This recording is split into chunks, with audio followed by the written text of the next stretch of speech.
안녕하십니까. 신의균의 국방TV 시큐리티 뉴스입니다. 자, 오늘도 우크라이나 전황 알려드리도록 하겠습니다. 우크라이나가 정말 곧 이어서 정말 며칠 내로 대공세할 것 같습니다. 왜냐? 지금 공격 준비 사격에 본격적으로 들어간 것 같고요. 특히나 이 크림 반도가 이번 주말 이틀간에 어마어마하게 폭격을 받았습니다. 그런데 이 크림 반도를 폭격한 무기 중에 이 1년여의 전쟁 기간 동안 한 번도 보여주지 않았던 우크라이나의 나름 전략 무기 탄도미사일이 등장했습니다. 우크라이나 국산 탄도미사일인데 어떤 상황인지 또 러시아는 어떤 피해를 입었는지 앞으로 어떻게 될 건지 보도록 하겠고요. 또 이런 상황에서 영국 국방부 그리고 서방 언론 등이 러시아의 미래가 너무나 어둡다. 즉 나라 망하겠다라는 분석을 내놨는데 그 이유가 아주 타당합니다. 보도록 하겠습니다. 신의균의 국방TV 구독, 알림, 좋아요 눌러주십시오. 전과를 먼저 보고 가겠습니다. 병력은 이틀간에 560명 그리고 660명의 러시아군을 죽였다라고 발표를 했고요. 전차는 7대와 6대가 각각 파괴됐다. 장갑차는 14대와 10대가 파괴되었다. 차량은 20대와 16대가 파괴되었다. 자, 그래서 병력은 최근의 추세와 좀 비슷합니다. 500에서 600명. 그런데 전차, 장갑차 차량이 최근의 추세보다는 많이 늘어났죠. 그래서 좀 세게 붙고 있다라는 것을 느낄 수가 있고, 자, 그런데 특이한 거 며칠 전부터 특수장비 파괴가 굉장히 늘어났죠. 7대, 3대, 그리고 여기도 이틀간에 걸쳐서 2대와 5대의 특수장비가 파괴되는데, 자, 이런 게 전부 다 통신 또는 레이더, 방공무기, 그리고 전자전 무기, 이런 것들이 파괴된 걸 뜻하는 겁니다. 자, 그리고 야포가 이틀간에 걸쳐서 각각 14문과 18문, 거의 하루에 한 개 포병대대씩 사라졌죠. 다른 로켓도 2문씩 파괴됐어요. 정말 큰 피해를 러시아 포병이 입었고, 무인 항공기 14대와 18대가 격추되었다. 그래서 이런 그 모습들을 보면 포병, 그리고 전자전, 통신, 레이더, 이런 것들을 집중적으로 파괴하고 있는 것으로 봐서 곧 이제 우크라이나군이 전면적인 공세에 들어갈 징후가 확실해 보인다라는 거고, 자, 이런 전과를 바탕으로 전선 상황을 보면 우크라이나 총참모부가 러시아군이 2개 방면에서 50회의 공세 시도를 했는데 격퇴했다. 어제죠. 그래서 그동안은 3개, 4개 방면 이렇게 해서 주로 바흐무트와 마린카, 아우디우카 이 3개는 꼭 포함이 되었었죠. 이 바흐무트는 잘 알고 계시는 그 1년 동안 지금 전쟁이 붙고 있는 곳이고, 그리고 도네츠크주의 주도 도네츠크시 바로 서쪽에 마린카, 서북쪽에 아우디우카 이랬는데, 지난 4월 달에는 아우디우카에서 어마어마하게 전투가 벌어졌지 않습니까? 그런데 이제 러시아가 아우디우카 포기했나 봅니다. 그래서 어제는 아우디우카에서는 공세가 없었고, 마린카와 바흐무트에서만 공세를 했고, 자, 그러면서 5월 9일까지 바흐무트를 점령해야 한다. 전승절까지. 라는 그런 지엄한 명령이 내려왔기 때문인지 바흐무트에서 엄청나게 세게 공세를 하는데 백린탄, 소위탄까지 쓰고 있다. 라는 그런 천벌받을 짓을 하고 있다라는 건데요. 그럼에도 불구하고 방어선을 지키고 있다. 물론 지금 바흐무트는 거의 한 10% 정도밖에 안 남은 이런 상태이지만, 그래도 상징적으로 10%라도 우크라이나가 점령하고 있으니까 바흐무트를 점령했다 소리를 못하고 있는 겁니다. 그런데 5월 9일까지 점령해 라고 하는데 5월 9일까지 지금 며칠 안 남았죠. 안 될 것 같다 라는 생각이 들고, 그리고는 바흐무트는 점령하지 못하고 우크라이나가 반격 공세에 나설 것 같다라는 생각이 드네요. 자, 아예 이해가 자포리자 원전 상황은 예측 불가능하다. 아주 위험한 상태다. 왜냐, 지금 원전 내부에 탄약을 갖다 놓고 그러고 있기 때문에 그런 상태다라고 경고를 했고, 그리고 러시아는 이 자포리자 원전 인근 주민을 러시아 본토로 강제 이주 조치하고 있다. 이 왜 자꾸 이 인구를 이런 식으로 강제로 잡아가는지 모르겠는데, 이게 이제 제가 첫 번째 뉴스에서 말씀드릴 그 내용하고도 사실 일맥상통합니다. 자, 그래서 자포리자 원전 인근에 있는 주민들을 본토로 강제 이주하는데 어디로 가냐? 아조프의 건너편에 있는 크라스노다르지요. 그리고 또 하나는 블라디보스토크까지 간답니다. 아니 블라디보스토크는 지구 반대편 아닙니까? 그쪽으로 완전히 그냥 이주시켜버리는 과거 소련이 우리 조선 사람들을 카자흐스탄 뭐 이쪽으로 강제 이주시켰던 그 고려인 이주 정책 그거하고 거의 흡사한 이런 짓을 하고 있다라는 건데 정말 나쁩니다. 자, 우크라이나 공군의 발표에 따르면 러시아가 뭐 드론 뭐 이런 것들을 가지고 최전선의 정찰을 강화하고 있다. 방어 준비에 나서는 것 같다라는데 일단 이제 우크라이나군이 어디를 주공으로 해서 몰려 들어올지 이게 너무나 궁금하겠죠. 그래서 최전선의 정찰을 강화해서 도대체 우크라이나군의 공세 루트가 어디냐, 그리고 주공은 어디고 조공은 어디냐 이걸 파악하기 위해서 혼신을 다하고 있다라는 거고요. 러시아가 세바스토폴, 크림반도죠. 흑해함대 사령부가 있는 이 세바스토폴에 계류했던 수상함들을 이제 후방에 재배치하고 있다. 제가 좀 이따 알려드리겠지만 주말간에 크림반도를 어마어마하게 때려버렸어요. 그러니까 이제 도저히 이 크림반도는 안전구역이 아니다라고 해서 그 군함들 빼가지고 저기 크라스노다르죠. 그러니까 노보로시스크 그쪽으로 지금 가고 있다라는 겁니다.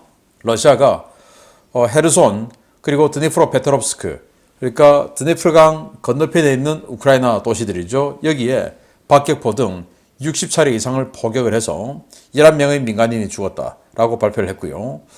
참 안타깝습니다. 그리고 또 우크라이나가 키우 중심부에 진입한 러시아의 정찰용 드론을 격추했다. 이번에는 오인 격추가 아니고 진짜 격추다라고 발표를 했고 러시아가 흑해 초계 중이던 폴란드 초계기에 수호의 35 전투기를 들이밀어서 위협을 했다라는 건데 자, 폴란드의 이 초계기예요. 해상 초계기입니다. 그냥 눈으로 보는 거예요.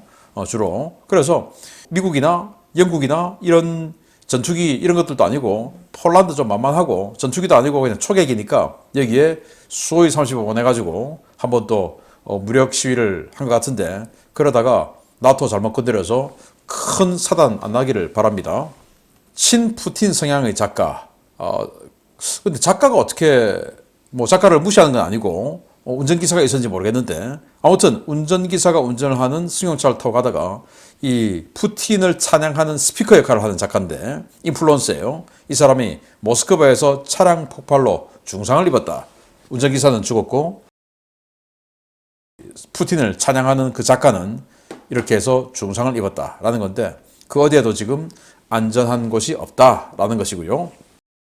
그리고 CNN은 러시아가 전자전 장비로 GMLRS를 재밍 중이다. GMLRS가 이제 뭐 GPS, 유도 다 포함되어 있죠. 그러니까 GPS를 재밍을 해서 GMLRS 탄의 정확도를 떨어뜨리는데 러시아가 계속 나서고 있다. 그래서 그 러시아의 전자전 장비, 재밍 장비 이런 것들 파괴하려고 또 당연히 또 우크라이나 노력하겠죠. 그래서 이제 특수 장비가 뭐 2개, 5개, 3개, 7개 이런 식으로 하는 게 이 GPS 재밍 뭐 이런 장비도 전자전 장비 이런 것도 많이 파괴를 시키니까 또 사활적으로 파괴를 시켜야 되겠죠. GPS 유도 정밀 무기들이 많이 있으니까 자 이렇게 양쪽이 경쟁을 하고 있고 우크라이나는 I want live 이 사이트가 있죠. 항복하는 사이트, 투항하는 사이트 여기로 투항한 러시아군이 14,000명을 돌파했다라는 건데 사실이라면 정말 어마어마하게 많은 거죠. 멀쩡한 러시아 젊은이들 14,000명이 살기 위해서 스스로 전화를 걸어서 여기 접속을 해서 어딘가에서 만나서 고스란히 투항을 한 거죠. 아마 이 사람들 전쟁 마치면 러시아로 돌아갈 수는 없겠죠. 반역 행위로 큰 사단이 날 테니까 우크라이나에 남지 않을까라는 생각이 듭니다. 자, 이런 전선 상황 바탕으로 주요 소식 들어갑니다. 첫 번째입니다. 전쟁 장기화로 러시아 경제가 그야말로 박살나고 있는 가운데 러시아의 오늘은 물론 내일을 책임져야 하는 청년층 노동 인력이 급속히 줄어들고 있다는 소식입니다. 이른바 오일 세탁을 통해 러시아 재정 적자를 줄여주던 인도와의 협상도 결렬되면서 러시아의 상황이 더욱 악화되고 있습니다. 러시아는 수십 년 만에 최악의 노동력 부족에 직면해 있으며 러시아 정부의 통계 자료를 기준으로 분석하더라도 러시아 국내 노동력 감소가 뚜렷하게 나타나고 있다고 영국 국방부가 현지 시각 5월 7일 정례 전황 브리핑에서 밝혔습니다. 영국 국방부는 러시아 중앙은행이 14,000여 명의 고용 주체를 조사한 결과 고용 가능한 직원의 수가 경제난을 겪던 시기인 1998년 이후 최저 수준으로 추락한 것으로 나타났다라며 지난 3년 동안 러시아 인구는 팬데믹과 우크라이나 전쟁의 영향으로 당초 예상한 것보다 무려 200만 명이나 더 감소했다라고 지적했습니다. 러시아 인구는 1994년 1억 4,900만 명을 정점을 찍었지만 이후 계속 감소했는데요. 2019년 1억 4,678만 명을 기록했던 인구는 2021년 1억 4,623만 명으로 55만 명이 감소했고 22년에는 1억 4,547만 명으로 1년 만에 76만 명이 더 줄어들었습니다. 러시아 이 같은 인구 감소는 우크라이나 전쟁으로 인해 사망자가 급증하면서 사망자 숫자가 신생아 숫자를 크게 추월했고 지난해 전쟁 발발 이후 러시아를 탈출해 해외로 이민을 간 주민 숫자가 사상 최대치를 기록했기 때문입니다. 영국 국방부는 2022년 기준 고부가 가치 산업 종사자 가운데 젊고 교육 수준이 높은 고급 인력을 중심으로 130만 명이 러시아를 떠났다라며 러시아 통신부는 IT 산업에 종사하는 인력 가운데 약 10% 수준인 10만 명이 러시아를 떠나 귀국 의사가 없다고 밝히며 상황의 심각성을 경고하고 있다라고 덧붙였습니다. 이와 관련해 이코노미스트지는 지난해 2월 시작된 전쟁이 러시아를 인구 감소 파멸의 고리에 진입시켰다라고 평가했는데요. 이코노미스트는 러시아 정부 통계치가 아닌 서방 측 추산 자료를 바탕으로 팬데믹으로 사망한 러시아인을 120에서 160만 명, 해외 이주 청년층을 50에서 100만 명, 전쟁으로 인해 죽거나 불구가 된 청년층을 17만 5천에서 20만 명으로 추정하며 러시아가 단 몇 년 만에 최대 280만 명에 달하는 경제 활동 인구를 잃었다고 지적했습니다. 인구 감소로 미래의 러시아가 파국으로 치닫고 있다면 에너지 수출 감소는 오늘의 러시아를 망국으로 몰아가고 있습니다. 석유와 천연가스 등 에너지 수출에 대한 의존도가 높은 러시아 정부 재정은 지난 1분기에만 공식 발표 규모로도 2조 4천억 루블, 한화 41조 2천억 원의 적자를 냈습니다. 그나마 이 수치는 인도가 원유 및 천연가스를 구입해 원산지 세탁으로 해외에 팔아준 덕분에 최소화된 것인데요. 로이터의 지난 5월 5일 보도에 따르면 그동안 달러로 이루어지던 러시아, 인도 에너지 거래는 러시아가 지난 4월부터 위안화 결제를 요구하면서 중단 위기로 치닫고 있습니다. 블룸버그 통신이 에너지 정보업체 보텍사 자료를 분석한 결과 인도는 우크라이나 전쟁 개전 직전 1일 평균 6만 9천 배럴의 원유를 러시아에서 수입했지만 현재는 1일 170만 배럴의 원유를 수입하는 것으로 나타났는데요. 인도는 30에서 40% 할인된 가격으로 러시아산 원유를 구매해 이를 원산지 세탁한 뒤 미국과 유럽에 수출하는 방식으로 막대한 이익을 보고 있습니다. 문제는 러시아가 달러를 사용할 수 없게 되면서 러시아 측이 대금 결제를 위안화 또는 루블화로 해줄 것을 요구하기 시작하면서 불거졌는데요. 인도 정부가 이를 거부하면서 러시아는 울며 겨자 먹기로 달러를 받아 이를 사용할 수 없는 계좌에 썩혀두고 있습니다. 인도가 러시아의 요구를 수용하지 않을 경우 러시아가 인도에 판매해온 에너지의 수출 대금은 추후 고스란히 미국과 유럽의 제재로 빼앗겨 우크라이나의 손에 들어갈 판인데요. 미래와 오늘이 함께 박살나고 있는 러시아, 그야말로 외통수에 몰린 처지가 됐습니다. 네, 젊은이들이 전쟁으로 인해서 지금 우크라이나 아까 전황 발표에도 19만 몇천 명 죽었다. 그게 다 죽은 것보다는 전투에 참가할 수 없게 전상을 입었다. 이렇게 보는 게 맞겠죠. 그래서 한 20만 명이 전쟁으로 중상을 입거나 죽거나 해서 경제 활동을 못하게 되고, 그리고 이 전쟁 초기에 한 100만 명 정도가 해외 도주를 했었죠. 최대 100만 명. 그리고 그 전에 팬데믹으로 코로나로 이제 우리처럼 의료 혜택이 아주 조밀하게 들어가 있는 게 아니고 워낙 땅덩이가 넓으니까 여러 가지 이제 의료 혜택을 못 받고 죽는 사람이 많았다는 겁니다. 그래서 120에서 160만 명이 죽어서 최대 280만 명의 경제 활동 인구가 죽었다. 그런 상황에서 그러면 돈이라도 많이 있어서 재건을 해야 되는데 그것도 안 된다. 라고 지금 이렇게 영국 국방부가 분석을 해냈고요. 그러면 이제 돈 문제는 또 어떻게 되냐. 이코노미스트나 이런 데서 분석을 하기로 이 인도가 하루 6만 9천 배럴을 수입하던 걸 지금 하루 170만 배럴을 수입을 하는데 이걸 전부 달러를 준다는 거예요. 근데 지금 스위프트 코드에 달러를 착착착착 전리를 하는데 러시아는 그걸 인출할 수도 없고 사용할 수도 없죠. 제재를 받으니까. 그래서 러시아가 인도에게 위안화로 좀 다오 라고 하니까 위안화는 중국을 살쪄주는 거죠. 인도가 그건 싫어 해서 5월 5일 날 위안화 최종 협상 결렬됐답니다. 그래서 지금 러시아는 하루 170만 배럴에 달하는 막대한 양의 석유를 인도에게 주면서 돈은 받기는 받는데 사용할 수 없는 돈. 그래서 계속 국부만 빠져나가는 이런 상태. 자, 그러면 그 돈 나중에 어떻게 되냐? 지금 미국 재무부, 미국 법무부에서 그거 가지고 우크라이나 재건하는, 국가 재건하는 그 돈으로 쓰겠다. 그래서 그걸 압수하겠다. 스위프트 코드에 딱 들어있는 그걸 압수하겠다. 라는 거 아니겠습니까? 그럼 지금 뭐죠? 러시아는 석유 팔아서 우크라이나 국가 재건하는 비용되는 정기 적금 들고 있는 거죠. 자, 이런 황당한 러시아. 전쟁을 길게 가면 갈수록 러시아는 이제 이런 구조 같으면 훨씬 더 어려워질 텐데 이제 변수는 있어요. 사실은 미국이 트럼프 대통령이 공화당 대통령 후보가 되고 그 트럼프 대통령이 전 대통령이 당선되면 트럼프 전 대통령 같은 경우는 이 우크라이나를 전적으로 지원해 준 걸 반대하는 입장이기 때문에 이제 미국이 지원을 끊어버리면 우크라이나는 버틸 자간이 없죠. 자, 그런 시간과의 싸움을 러시아가 해나가려 하는 것 같은데 문제는 그게 또 1년 남은 거죠. 그러니까 이제 러시아가 그 1년 동안 어떻게 버틸 것이냐. 이걸 또 봐야 되는 건데 아무튼 참 힘든 행보를 보여나가고 있는 러시아. 자, 이런 가운데 우크라이나가 완전히 대반격 서곡 공격 준비 사격을 크림반도에 퍼붓고 있습니다. 보겠습니다. 우크라이나가 크림반도에 또 한 번 대규모 드론 공격을 감행했습니다. 러시아군의 방공망이 확인한 것만 최소 10대, 각 지역에서 폭발한 것까지 수십 대의 드론이 동원됐는데요.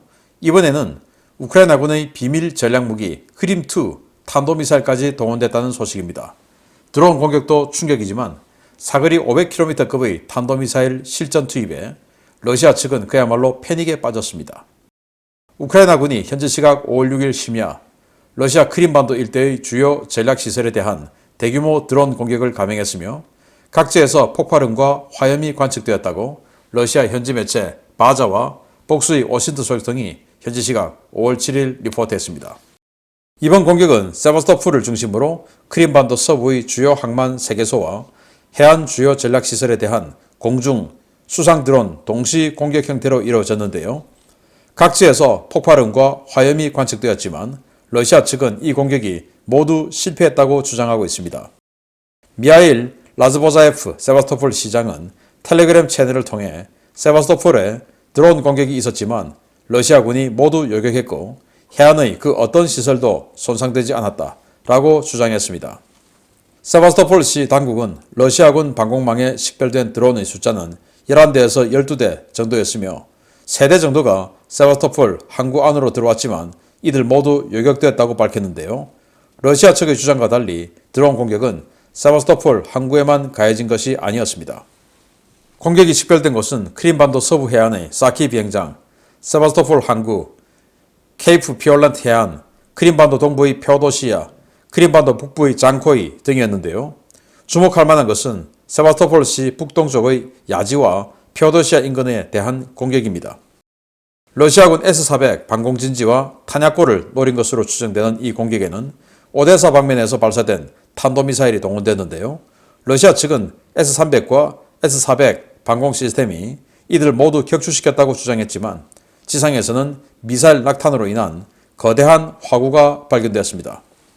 화구가 발견된 곳은 발사 원점으로 추정되는 오데사 남부의 마이코라브카 인근에서 직선 거리로 각각 300km, 415km 떨어진 곳이었는데요. 공식적으로 우크라이나군에는 이러한 사거리까지 날아갈 수 있는 탄도미사일이 없습니다. 러시아 국방부 대변인 이고르 코나센코프 중장은 우크라이나군의 이러한 탄도미사일이 지난 3월부터 사용되기 시작했으며 러시아는 이를 우크라이나군의 신형 탄도미사일인 크림2로 판단하고 있다라고 밝혔고 크림 자치공화국 수장인 세르게이 악쇼노프 역시 5월 6일 밤에 우크라이나군의 흐림2 미사일 2발을 격추했다고 주장하며 흐림2 미사일의 실전 등장을 처음으로 공식 확인했습니다. 흐림2는 우크라이나가 사우디아라비아의 재정 지원을 받아 독자적으로 개발한 탄도미사일인데요. 최대 사거리는 약 500km로 알려졌고 탄도 중량은 500kg 수준으로 모스크바를 직접 타격할 수 있는 미사일로 평가돼 왔습니다. 러시아는 드론 공격보다 흐림2 미사일의 실전 투입에 더 놀라는 분위기입니다. 이 미사일은 2021년 2월 양산 결정이 내려지기는 했지만 예산 부족으로 생산이 이루어지지 않았고 지난해 9월 러시아군의 공습으로 생산 시설이 파괴된 것으로 알려졌기 때문입니다. 러시아 워싱턴 소식통들은 우크라이나가 서방 측의 지원을 받아 흐림2 미사일을 완성하고 우크라이나 서부 모처 또는 폴란드에서 이 미사일을 생산해 실전에 투입하고 있는 것으로 보고 있는데요. 그동안 꽁꽁 숨어 있다가 대반격을 앞두고 실전에 투입되기 시작한 흐림2. 대량 배치가 이루어지면 러시아에 대한 강력한 억제 자산이자 치명적인 비수로 활약할 것으로 기대됩니다. 네, 자, 이런 화염이 크림반도 곳곳에서 일어나기 시작했는데 이 이전에 우크라이나가 크림반도 그리고 이 자포리자 또 크라스노다르 이 지역에 대거 폭격했죠. 그게 바로 이겁니다. 4월 28일에서 5월 5일 기간 중에 드론이나 이 장거리 포격으로 또는 미사일로 공격한 것이 이렇게 많습니다. 이렇게 러시아 본토에 있는 타간로크 그리고 크라스노다르 그리고 이제 케르시대교 건너편 여기에서부터 베르단스크에서부터 자포리자 헤르손 또 크림반도까지 많이 있죠. 그런데 이게 4월 28일에서 5월 6일까지 일주일간의 공격이었고 이 주말간에 5월 6일, 5월 7일 심야에 드론과 미사일 공격을 크림반도에 이렇게 퍼부었습니다. 알려진 것만 이렇습니다. 그래서 북쪽에 물류기지죠. 잔코이 여기 이제 공격을 했고 그리고 사키 공군기지 여기 공격을 했고 세바스토폴 공격을 했고 외항, 내항 다 공격했죠. 그리고 여기 아래 S-400 기지가 있습니다. 지대공 미사일 기지죠. 여기 공격했고 자 중요한 것은 여기입니다. 여기와 여기 펴도시아라는 곳인데 여기와 여기가 흐림2라는 탄도미사일로 공격을 받았다라는 거예요. 흐림2 탄도미사일. 이거 처음 들어보시죠? 우크라이나가 사우디아라비아와 공동 개발해서 만든 탄도미사일인데 개발은 완료했지만 우크라이나가 돈이 없어서 이제 양산이 제대로 안 되고 있었어요. 그러다가 작년 9월에 러시아가 이 생산시설을 폭격해서 없애버렸다라고 주장을 했는데 어딘가에서 지금 폴란드에서 만들었든지 어딘가에서 만들어서 지금 실전에 투입되었다라고 공식 오피셜로 지금 확인한 겁니다. 자, 그런데 러시아는 이걸 다 요격했다고 밝혔거든요. 그런데 여기 세바토폴 북쪽이죠. 이게 보면 이런 큰 거대한 화구가 발견됐어요. 이게 이제 흐림2 미사일의 탄착이 아니냐. 그래서 여기 특별히 중요해 보이는 게 없는데 들판인데 의외로 깨진 쪽에서 반대쪽을 찍어서 아무것도 없는 것처럼 보였을 수도 있고 아무튼 이런 거대한 화구는 이게 요격돼서 조각이 떨어져서 이런 거 나올 수는 없죠. 그래서 어딘가에 떨어져서 폭파했다. 그래서 요격에 성공했다라는 것은 거짓말이다라는 거고 바로 이런 탄도미사일입니다. 이동식 미사일 발사 차량에서 쏘는 탄도미사일인데 자 이걸 그러면 어디서 쐈냐? 자 이건데요. 러시아에 따르면 여기 쐈다라는 겁니다. 여기서. 근데 여기는 오데사에서 남서쪽으로 한참 내려가면 있죠. 그러니까 루마니아하고 가깝죠. 그래서 나토의 방공권역 인근에 있기 때문에 마치 북한이 이 압록강 유역 인근에다가 탄도미사일 기지 갖다 놓아서 중국의 방공권역 인근에다가 갖다 놓아서 이 한미연합 공군이 침투 폭격하지 못하도록 그쪽에 배치하는 것처럼 여기도 루마니아 인근에 갖다 놓아서 나토의 방공권역 안에다가 놔서 전투기가 못 오게끔 여기다가 배치한 거다. 저는 그렇게 보는데 그래서 여기까지 아까 화구 있는 거기까지 300km 그리고 표도시아 여기 이제 폭발을 했다고 하는데 여기까지 415km 이렇게 때릴 수 있는 탄도미사일이 생겼다라는 거예요. 무서운 거죠. 러시아 입장에서는. 그동안은 이런 300km 이런 탄도미사일이 없었는데 그래서 흐림2는 500km까지 날아가는 탄도미사일이죠. 이걸 이렇게 보면 국경지역에서 모스크바 때릴 수 있는 겁니다. 탄도미사일로 드론이 아니고 그러니까 이제 우크라이나도 억제력이란 걸 가지게 되었다. 우리를 공격하면 니들도 때린다. 라는 걸 실제적으로 보여준 상황에서 이제 크림반도를 대규모로 때리고 그런 상황이다 보니까 크림반도에는 이 인구들이 대거 크라스노다르 쪽으로 케르치 대교를 건너서 도망가려고 하죠. 근데 그걸 지금 러시아가 막아버렸어요.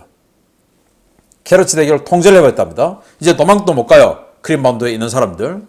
이런 상황이 되고 있다. 자, 며칠 내로 치고 들어갈 건지 빨리 그 뉴스를 여러분들께 알려드리기를 기대합니다. 마치겠습니다. 감사합니다.